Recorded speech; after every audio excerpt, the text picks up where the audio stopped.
भारत माता की आदरणीय केशुभाई, भारतीय जनता पार्टीના સૌ આગેવાનો, કાર્યકર્તા ભાઈઓ,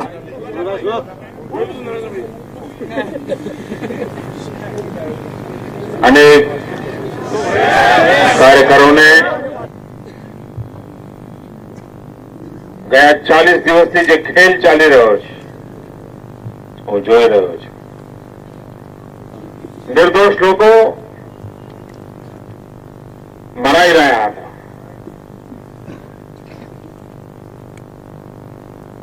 દર્દથી કરાતું હતું. ગુજરાતને અપાર વેદના હતી.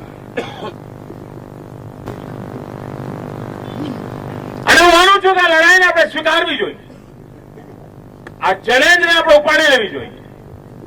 આ એ જ લોકો કાગારોળ કરી રહ્યા છે કે જેમણે ડાંગમાં એક પણ વ્યક્તિ મરાયો નહોતો, એક પણ વ્યક્તિ હોસ્પિટલમાં નહોતો ગયો, પરંતુ મહિનાઓ સુધી સંસદમાં તોફાન મચાવ્યું હતું.